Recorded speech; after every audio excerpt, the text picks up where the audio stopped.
Hello दोस्तों, एक बार फिर से मैं रजनीश बिंद आप सभी का स्वागत करता हूं बिंद एकेडमी में। दोस्तों, हमारा जो सिलेबस है ज्योग्राफी का लगभग कंप्लीट होने वाला है। अभी पिछली क्लास में हमने इम्पोर्टेंस लेक्स पढ़ी थी और आज हम देख लेते हैं ट्रांसपोर्ट इन इंडिया। ठीक है, यानी यातायात के साधन कितने हैं इंडिया में, तो उसके बारे में देख लेते हैं।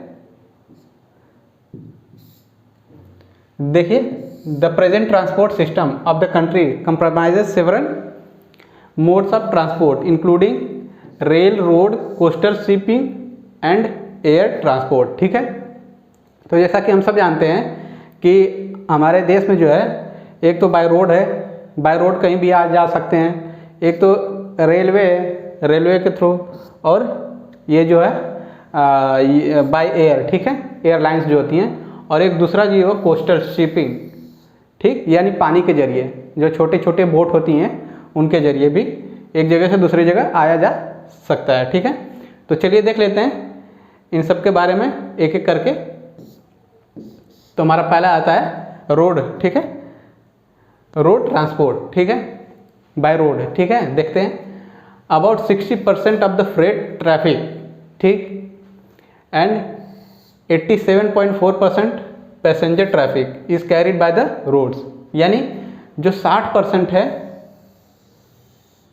60% लगभग जो ये है, जैसे ट्रकों से, बड़े बड़े ट्रकों से हम सामान मंगवाते हैं, एक जगह से दूसरे जगह से सामान भेजते हैं, जो भारी भरकम जो सामान होते हैं, ठीक है, वो कितना होता है बाय रोड, 60% वो कवर करता है। ठीक है, बाय रोड जो है बड़े बड़े माल जो होते हैं, जो सामानें होती हैं, 60% लगभग रोड से भेजा जाता है। ठीक, और पैसेंजर ट्रैफिक जिसमें आम आदमी एक जगह से दूसरी जगह सफ़र करता है, वो कितना होता है, 87.4%। ठीक, फिर आगे देखते हैं। At present Indian roads network of, ये देखिए इतना 46.99 lakh kilometre is the one of the largest in the world. जो हमारा रोड नेटवर्क है, ठीक है, इंडियन रोड नेटवर्क, जो ये है पूरे वर्ल्ड में एक सबसे बड़ा रोड नेटवर्क माना जाता है, और कितना है, 46.99 लाख किलोमीटर। ठीक है, तो और आगे देख लेते हैं।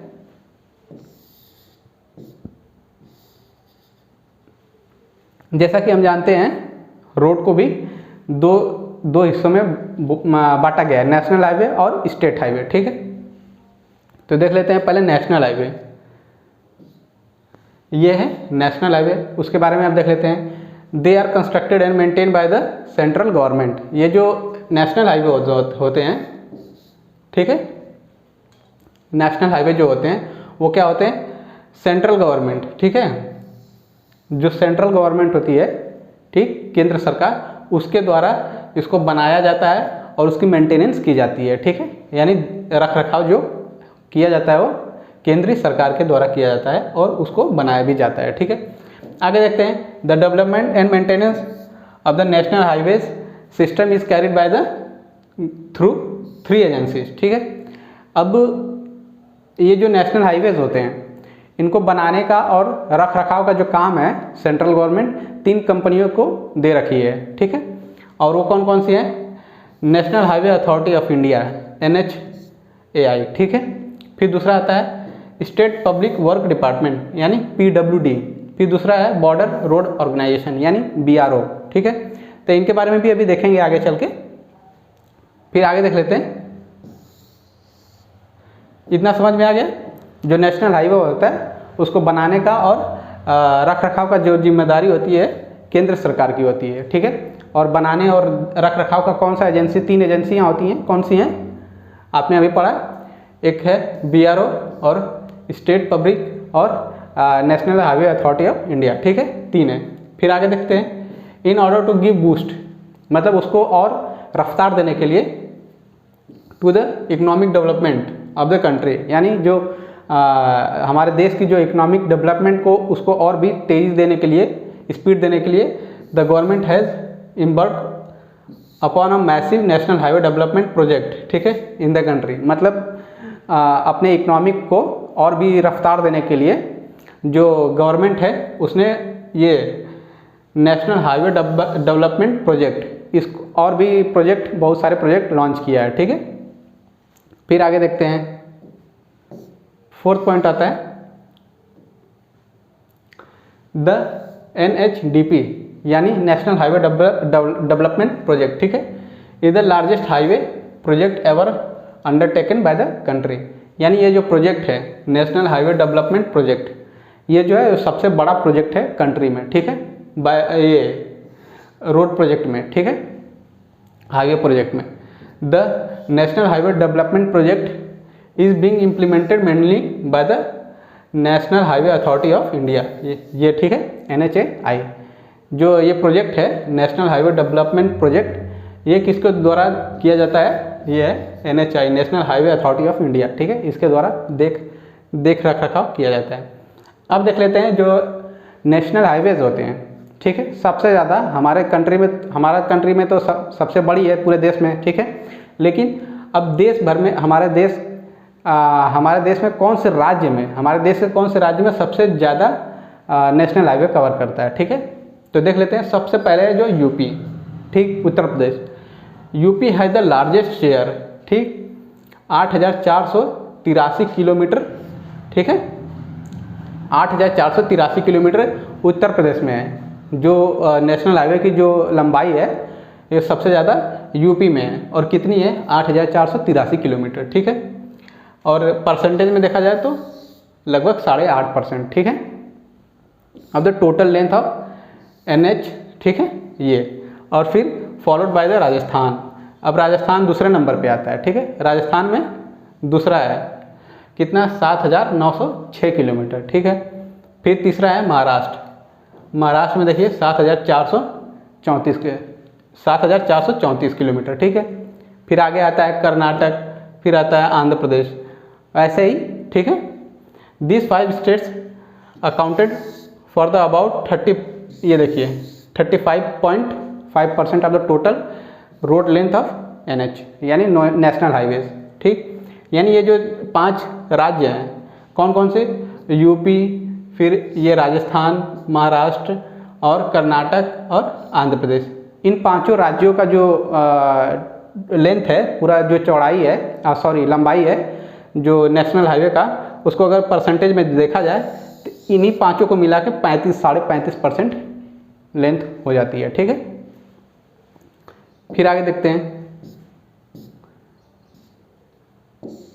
लॉन्गेस्ट नेशनल हाईवे यानी सबसे बड़ा नेशनल हाईवे। ठीक है, कौन सा है? अब देख लेते हैं। The longest national highway in India कौन सा है? ये कितना है? इसकी लंबाई 3,745 किलोमीटर है। ठीक है, 3,745 किलोमीटर। और कौन सा है? NH44 यानी नेशनल हाईवे 44। और ये कहाँ से शुरू होता है? श्रीनगर से कन्याकुमारी तक। ठीक है, यानी एकदम नॉर्थ से एकदम साउथ तक जाता है। ठीक, और पहले कौन था? अर्लियर इट वाज NH7 था, नेशनल हाईवे 7। ठीक है, पहले सबसे बड़ा जो नेशनल हाईवे था वो 7 था, पर अभी कौन हो गया है? 44 यानी 44, नेशनल हाईवे 44 सबसे बड़ा नेशनल हाईवे है इंडिया का। ठीक है, और पुराना वाला जो था बनारस से कहाँ था? कन्याकुमारी। लेकिन ये जो नया वाला है श्रीनगर से कन्याकुमारी हुआ है। ठीक है, आगे देखते हैं। The new national highway 44 is the combined of. अब देखिए ये जो नेशनल हाईवे है, जो सबसे बड़ा नेशनल हाईवे है, नेशनल हाईवे 44, वो कौन कौन से नेशनल हाईवे को जोड़ के बना हुआ है? मतलब कौन कौन से नेशनल हाईवे से जुड़ता है? तो नेशनल हाईवे 1A। ठीक है, फिर नेशनल हाईवे 1, 2, 3, 7 और 26 और नेशनल हाईवे 75। इन नेशनल हाईवे से जुड़कर ये हमारे देश का जो है सबसे बड़ा नेशनल हाईवे बनता है। फिर देख लेते हैं इट पासेस। ठीक, अब ये जो नेशनल हाईवे है अब कौन कौन से राज्यों से होके गुजरता है? तो ये 12 राज्य हैं। ठीक, 12 राज्यों से होके गुजरता है। अब कौन कौन से हैं? पहला तो आप जानते हैं जम्मू कश्मीर से शुरू होता है। ठीक, तो जम्मू हो गया, फिर HP यानी हिमाचल प्रदेश, पंजाब, हरियाणा, दिल्ली, यूपी, मध्य प्रदेश, महाराष्ट्र, तेलंगाना, आंध्र प्रदेश, कर्नाटक और तमिलनाडु जो कि कन्याकुमारी। ठीक है, पता चल गया 12 राज्यों से होकर गुजरता है नेशनल हाईवे, जो सबसे बड़ा नेशनल हाईवे है। और कौन कौन से राज्य हैं, ये 12 राज्यों के नाम हैं आपके सामने, ठीक है। फिर आगे देख लेते हैं, ये एक मैप है, मैप के थ्रू समझने का कोशिश करते हैं। ये देखिए, ये हमारा श्रीनगर है,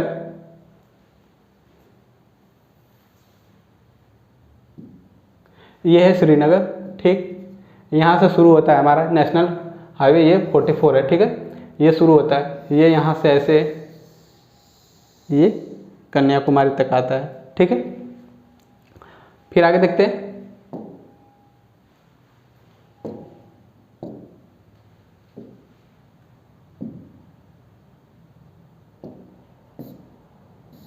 अब स्टेट हाईवे के बारे में पढ़ लेते हैं। नेशनल हाईवे के बारे में हमने पढ़ लिया, अब स्टेट हाईवे देख लेते हैं।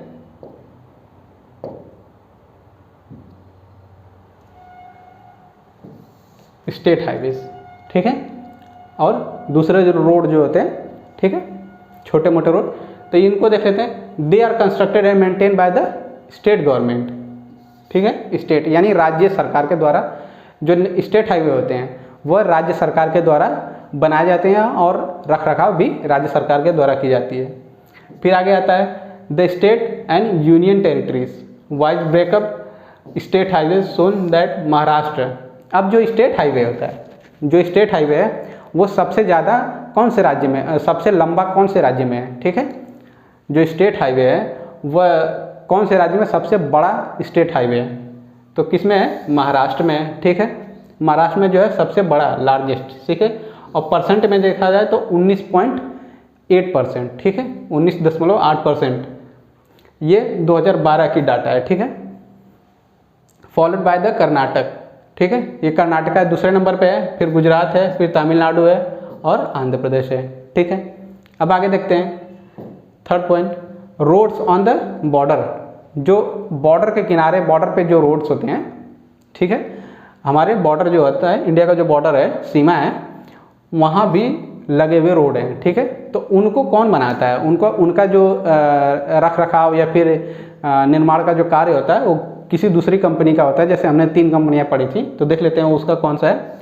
रोड्स ऑन द बॉर्डर, जो बॉर्डर पे, जो सीमा पे जो रोड्स होते हैं, ठीक है, are constructed and maintain by the BRO, ठीक है, यानी बॉर्डर रोड ऑर्गेनाइजेशन, ठीक। नाम से ही पता चल रहा है हमें, बॉर्डर रोड ऑर्गेनाइजेशन, यानी ये बॉर्डर पे जो रोड होती हैं उनको बनाने का काम करती है और मेंटेन करने का काम इन्हीं का है।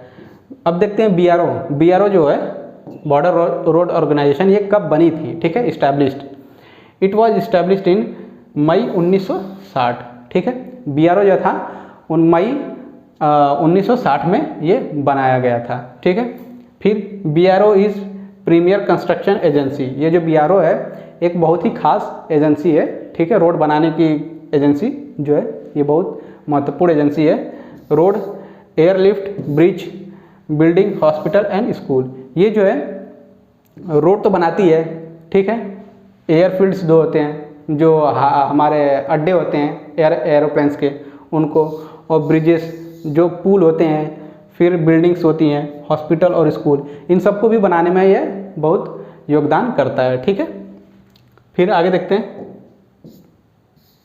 अब आता है हमारा दूसरा ट्रांसपोर्ट सिस्टम जो है, कौन सा है, रेल ट्रांसपोर्ट, जो कि हम सबका फेवरेट होता है, ठीक है। ये फेवरेट इसलिए है क्योंकि एक तो पहली बात तो ये सबसे सस्ता है और समय पे हमें पहुंचा देता है, ठीक है। तो आगे देख लेते हैं इंडियन रेलवेज।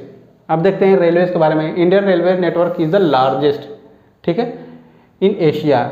ये जो है, जो एशिया में ये सबसे बड़ा नेटवर्क है। इंडियन रेलवे जो है, इंडियन रेलवे नेटवर्क जो है, भारतीय रेल का जो नेटवर्क है, एशिया में सबसे बड़ा है, ठीक है।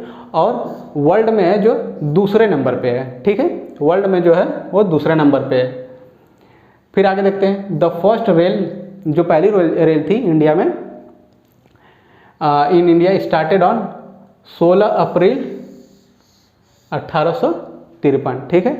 ये कब हुई थी, इंडिया में जो पहली रेल थी, जो रेलगाड़ी थी, वो कब स्टार्ट की गई थी, शुरुआत की गई थी इसकी 16 अप्रैल 1853 में, ठीक है।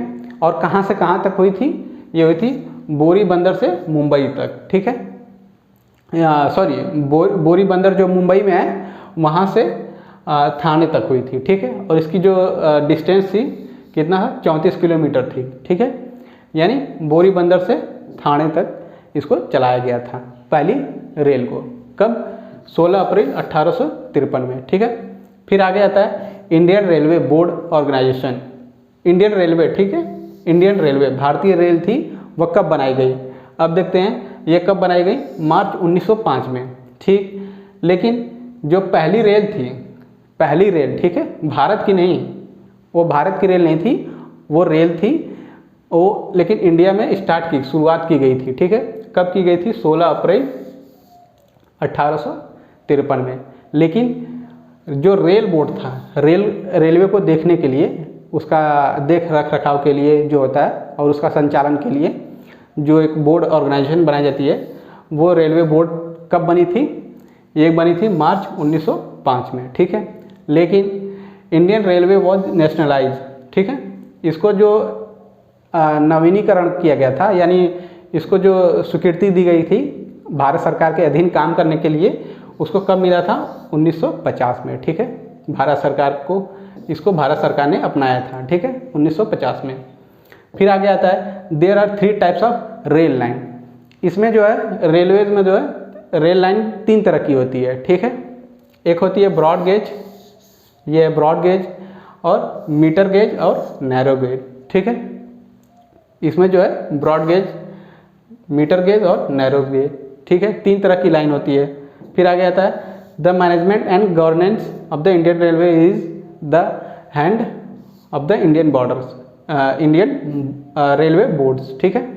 जो इसका मैनेजमेंट है, रेलवे का जो मैनेजमेंट है और इसका जो गवर्नेंस है, यानी जो इसका वही हो गया कि रेलवे को चलाने के लिए, सुचारू रूप से चलाने के लिए, उसको मेंटेन करने के लिए, उसका देख रख रखाव के लिए उसकी जो जिम्मेदारी है रेलवे बोर्ड की होती है, ठीक है। फिर आगे देखते हैं railways have been divided into 17 zones. ये क्वेश्चन में आता है, ये एग्ज़ाम में ज़्यादातर पूछ देता है ये क्वेश्चन कि रेलवे जो है, रेलवे के कितने बोर्ड हैं, ठीक है। तो इसका जो रेलवे का, सॉरी बोर्ड मैं बोल रहा हूँ, जोन, ठीक है। रेलवे कितने जोन में बटी हुई है, तो 17 जोन में बांटा गया है रेलवे को, ठीक है। फिर आगे देखते हैं ये जो कोलकाता मेट्रो जोन है, कोलकाता मेट्रो जोन है वो जो है 17वां जोन है, ठीक है। और ये इस्टेब्लिश किया गया था 29 दिसंबर 2010 को, ठीक है। अभी ये 10 साल पहले ही ये बनाया गया था 17वां रेलवे जोन, ठीक है। फिर आगे देख लेते हैं, अब हमारा आखिरी आता है एयर ट्रांसपोर्ट, ठीक है। बाय एयर, जो हम एयरलाइंस के थ्रू हम एक जगह से दूसरी जगह आते जाते हैं, ठीक है। तो इसको देख लेते हैं। Airways in India started in 1911 में, ठीक है। 1911 में एयरवेज स्टार्ट किया गया था, ठीक है। फिर Indian national Airways company was started, जो इंडियन भारतीय नेशनल एयरवे कंपनी थी उसको स्टार्ट किया गया था 1933 में, ठीक है। पर जो एयरवे था वो कब स्टार्ट हुआ था, 1911 में एयरवेज स्टार्ट किया गया था, लेकिन ये भारतीय नेशनल एयरवे कंपनी, ठीक है, 1933 में स्टार्ट हुई थी। फिर आगे देखते हैं all the Airways company were nationalise, अब वही नवीनीकरण, ठीक है। भारत सरकार के अधीन काम करने के लिए जितनी भी एयरवेज कंपनी थी, ठीक है, उन सबका जो नेशनलाइज हुआ था 1953 में हुआ था, ठीक है। And were put under 2 corporation, जो नेशनलाइज तो हो गया सारी कंपनीज का, जो एयरवेज कंपनी थी, लेकिन उन दोनों को, उन सबको 2 कंपनी के नाम, 2 कॉरपोरेशन थे, 2 कॉरपोरेट थे, ठीक है, 2 कंपनियां थी, उनके अंडर में काम करना था। पहला था इंडियन एयरलाइंस, ठीक, और दूसरा एयर इंडिया, ठीक है। अब देखते हैं Indian Airlines provide its services to the internal parts, ठीक है, इंटरनल पार्ट्स ऑफ इंडिया, यानी जो हमारी ये थी एयरलाइंस, इंडियन एयरलाइंस, ठीक है। इंडियन एयरलाइंस का काम क्या था कि अपने ही देश में, सिर्फ इंडिया में ही सर्विस प्रोवाइड कर सकती है, यानी अपनी उड़ान जो है वो सिर्फ इंडिया में ही भर सकती है, एक जगह से दूसरे जगह इंडिया में ही कर सकती है, ठीक है। लेकिन जो एयर इंडिया था, ठीक है, या फिर ये जो था इंडियन एयरलाइंस अपने देश में और फिर नेबर कंट्री जैसे कि पड़ोसी देश जो हैं नेपाल, बांग्लादेश, पाकिस्तान, अफगानिस्तान, श्रीलंका, म्यांमार और मालदीव, इन देशों में जा सकती थी, ठीक है। सिर्फ पड़ोसी देशों में और अपने कंट्री में ही कर सकती थी, ठीक है, सर्विस। पर एयर इंडिया जो थी ये अपना जो है फॉरेन लोकेशन जैसे दूर दराज के जो हमारे दूर दूर के जो देश हैं, ठीक है, उनमें उड़ान भरने के लिए इसको मंजूरी दी गई थी। एक आता है वायुदूत। ये वायुदूत जो था was establish in 1981 for domestic service, ठीक है। वायुदूत को सिर्फ अपने डोमेस्टिक यानी घरेलू सिर्फ इंडिया के यूज़ के लिए स्टार्ट किया गया था, but was later merge in Indian airlines, पर बाद में इसको इंडियन एयरलाइंस के ही अंदर इसको मर्ज कर दिया गया, यानी उसको भी उसी के अंदर कर दिया गया, मिला दिया गया, ठीक है। समझ में आ गया? तो बस दोस्तों आज की क्लास के लिए इतना ही। उम्मीद करता हूँ कि आज की क्लास आपको पसंद आई होगी और आज की क्लास आपको समझ में आई हो। तो दोस्तों आप इस वीडियो को लाइक करिए, शेयर करिए, कमेंट करिए। आप कमेंट करके हमें कोई सुझाव देना चाहते हैं सुझाव दीजिए, और कोई आप अलग से टॉपिक पढ़ना चाहते हैं या चाहते हैं कि उस पर हम अलग से वीडियो बना के आपको बताएं और समझाएं, तो उस टॉपिक को हमें बताइए, हम ज़रूर उस पर एक अलग से वीडियो बनाने का कोशिश करेंगे। और दोस्तों आखिरी में यही कि आप हमारे अगर चैनल पर नए हैं तो प्लीज़ हमें सब्सक्राइब करके हमसे जुड़ जाइए और हमें सपोर्ट करते रहिए। धन्यवाद।